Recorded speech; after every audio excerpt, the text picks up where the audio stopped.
Hello everyone. Today, I want to tell you something that most people do not know about me. When I was young, I failed. Not once, not twice, many times. I applied to 30 different jobs after university. Every single one said no. I applied to Harvard 10 times. 10 times they said no. When KFC came to my city, 24 people applied. 23 got the job. I was the one they did not choose. I remember standing outside that KFC, watching the other people walking for their first day of work, and thinking that even a fast food restaurant did not want me. That feeling is very difficult to describe. It is not just sadness. It is the kind of quiet, heavy feeling that makes you start to believe that maybe the world is trying to tell you something. Maybe you are just not someone things work out for. For a long time after that, I waited. I waited for someone to see me differently. I waited for someone to give me a chance. I waited for the right opportunity, the right timing, and the right person to believe in me. And while I waited, nothing changed. Because nothing was going to change. Not until I understood something very simple and very hard at the same time. Nobody was coming. No one was going to wake me up and hand me a different life. No one was going to look at me and say, "Jack, we were wrong about you. Here is your opportunity." That moment was never going to arrive. And the day I truly understood that, something changed inside me. Not because it was good news, but because it was honest news. And honest news, even when it hurts, gives you something to work with. I was sitting at a table with a piece of paper, and I wrote down one question.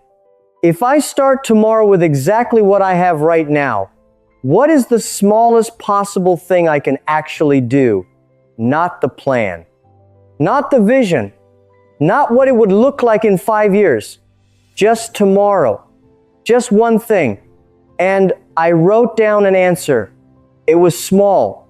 It felt almost embarrassingly small compared to everything I wanted to build. But it was real. It was something I could actually do with what I had. And the next morning, I did it. Not perfectly, not confidently, but I did it. And that one small action was more important than every big idea I had been carrying around for years. Because it was the first real thing.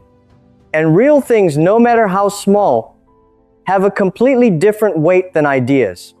Ideas float. Real things are solid. You can build on them.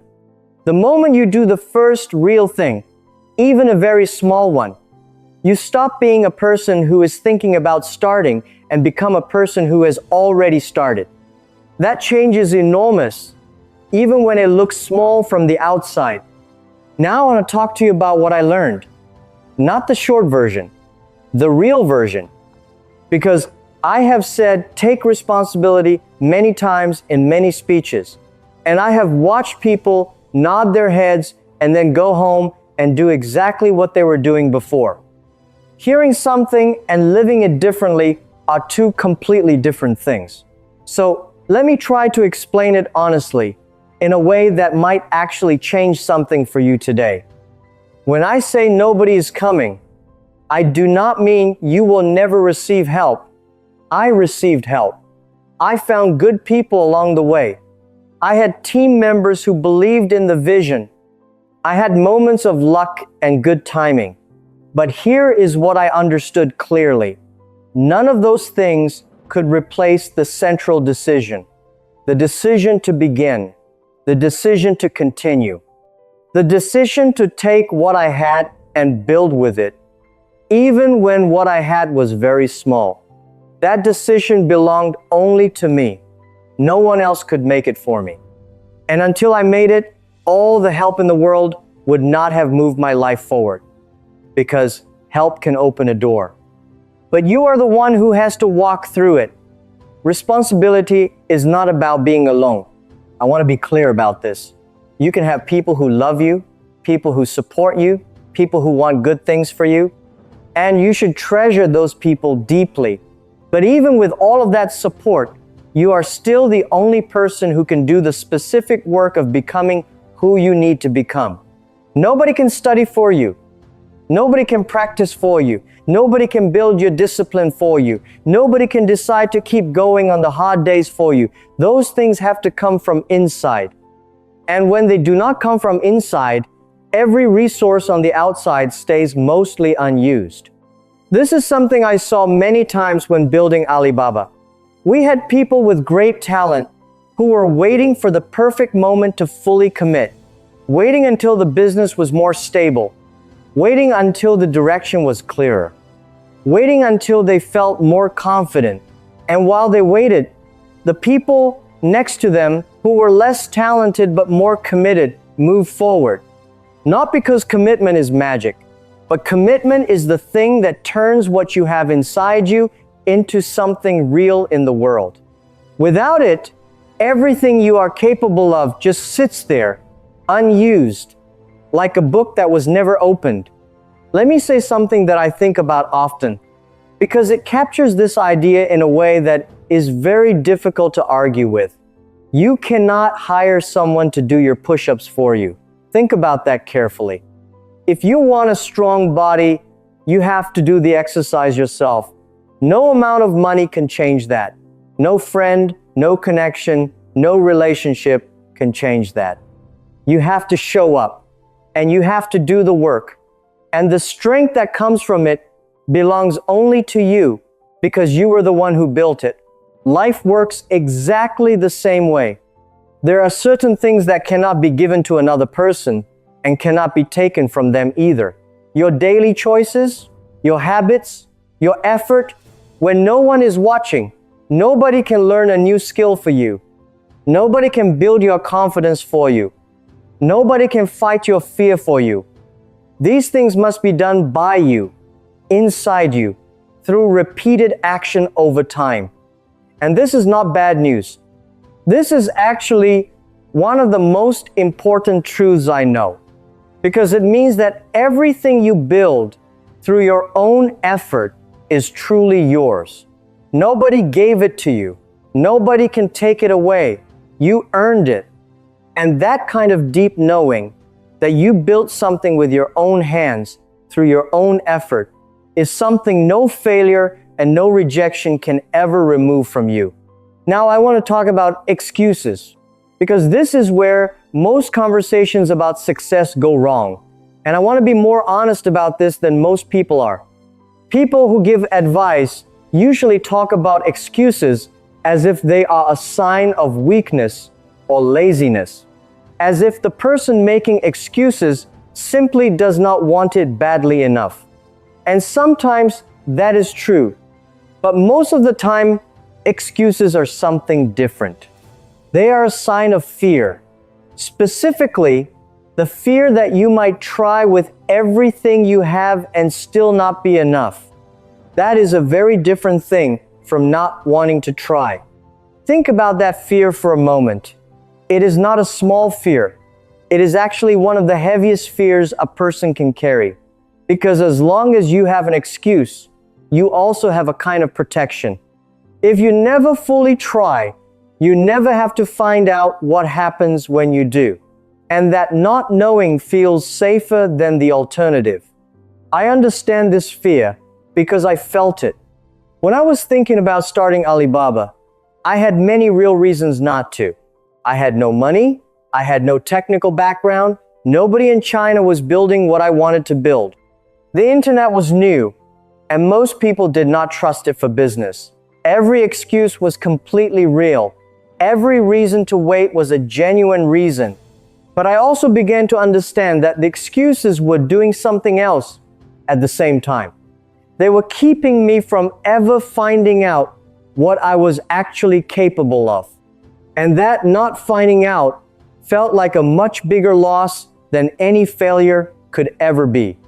Let me give you an example that might be closer to your own life.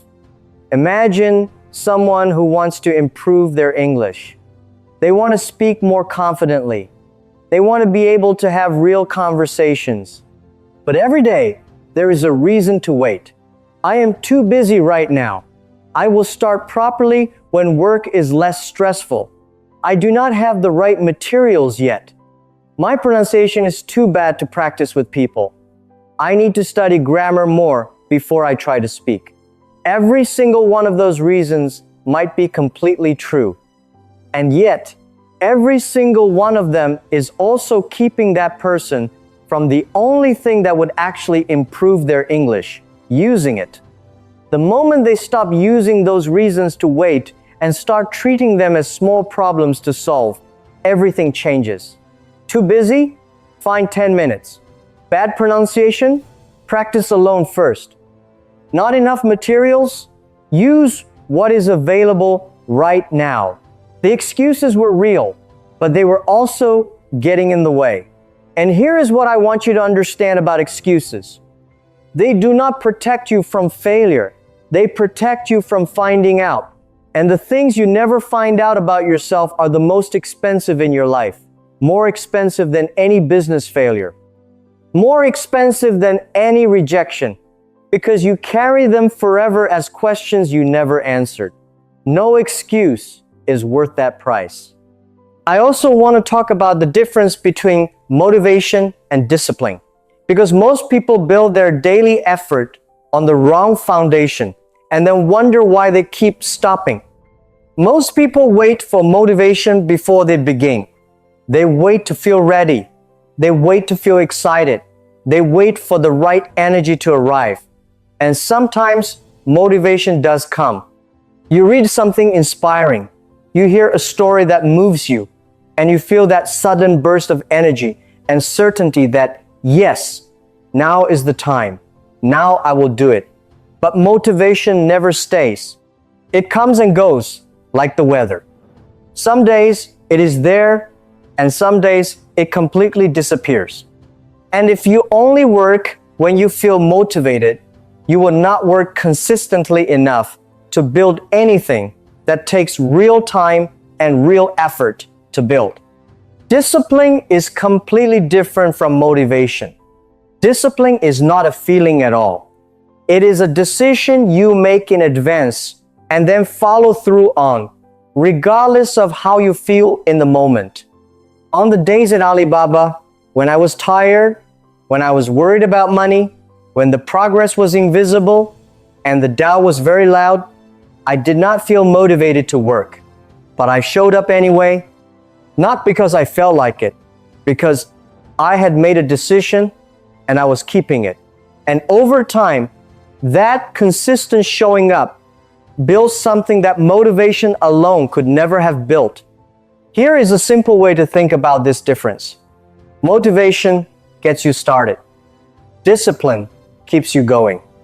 And it is the keeping going that matters most. Anyone can start something when they feel inspired. The real question is what you do on the days when the inspiration is completely gone and the work is still sitting there waiting. Because those days happen every week, sometimes every day. And the person who does the work on those days is the person who eventually builds something real. Dreams and discipline are not the same thing. And I have seen this clearly throughout my life. I have met many people with very big dreams and very little discipline. And I have met people with smaller, quieter dreams and a very strong daily practice. Almost always, the second group builds more. Not because their dreams were better, but because dreams without daily action stay dreams. After the dream comes the daily work of making it real. And that daily work is usually not exciting. It is usually not inspiring. It is simply necessary. Make the call you do not want to make. Send the message you keep putting off. Practice the skill for 30 minutes, even when you do not feel like it. Do the small, specific thing that needs to be done today. Not tomorrow. Today is what you have. Tomorrow is a promise you have not kept yet. Now let me tell you about the hardest part. Not the beginning when the energy is high and the direction feels clear. The hardest part is the middle. The months and years when you are working hard and nothing seems to be moving. When you feel like you are doing everything right and the results are not coming. When the people around you are questioning your decisions and you yourself are not completely sure if you are building something real or just refusing to accept that it is not working. I know this period very well.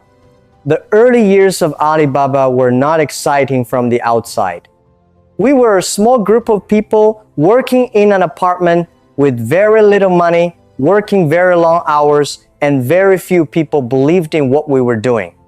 There were days when I did not know if we would still be operating the next month. There were moments when I sat alone and thought, maybe everyone who doubted me was right. Maybe this really is not going to work.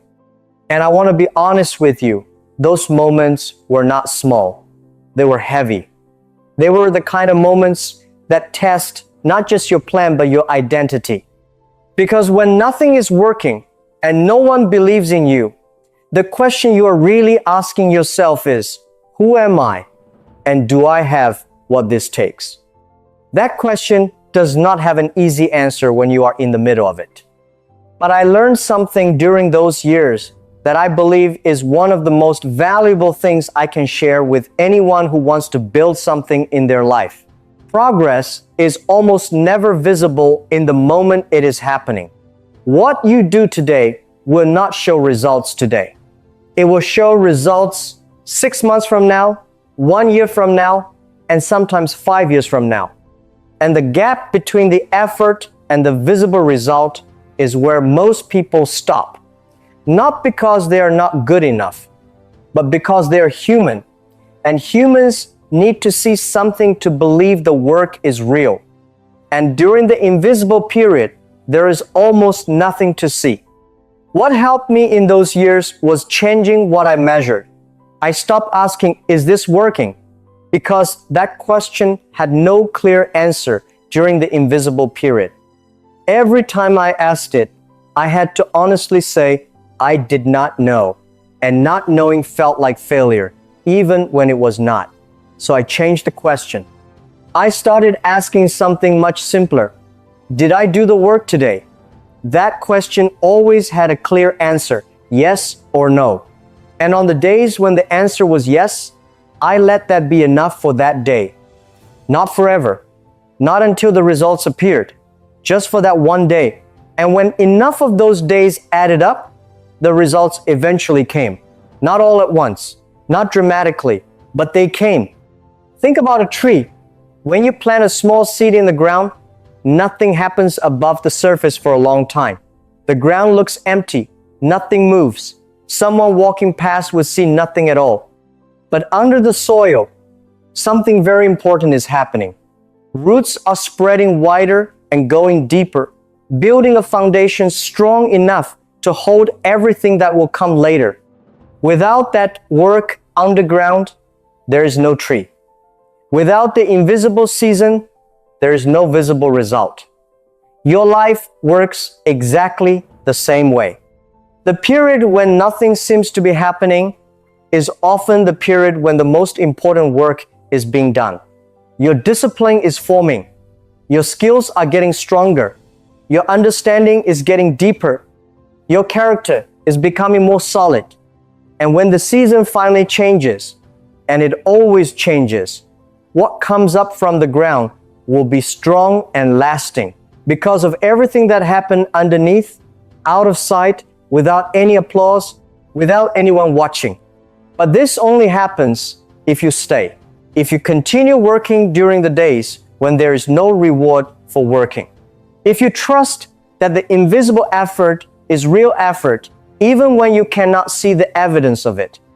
This is the thing that separates the people who eventually build something real from the people who spend their lives waiting for the right moment. The right moment does not come before the work. The right moment comes because of the work. You do not wait for the season to change and then begin. You begin and the season changes because you did.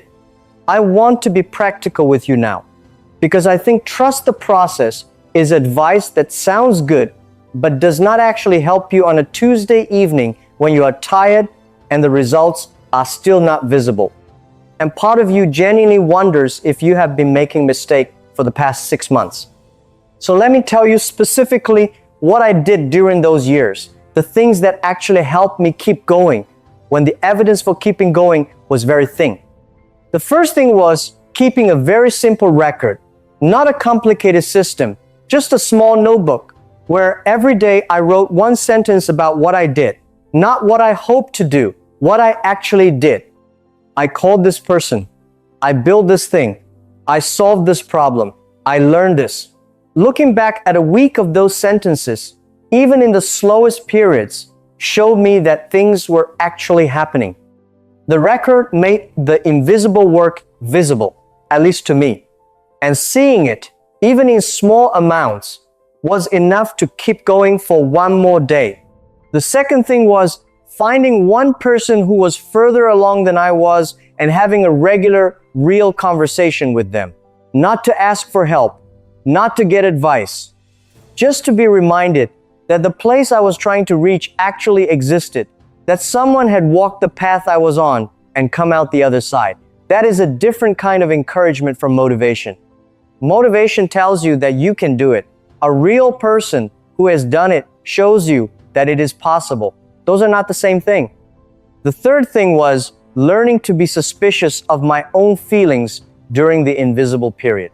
I learned that the feeling this is not working is almost always strongest just before something starts to work.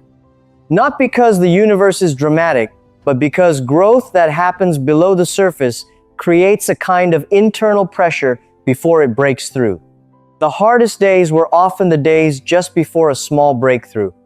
And knowing that, or at least suspecting it, was enough to keep me going one more day when everything inside me was saying stop. I also want to say something about the people who told you no, the ones who rejected you, doubted you, and said you were not ready or not talented or not the right person for what you wanted to do. I had many of those people in my life, and I think most people reading this do too. And I want to say something honest about them, something that took me a long time to understand clearly. They were not always wrong. Some of the things they said about me were accurate.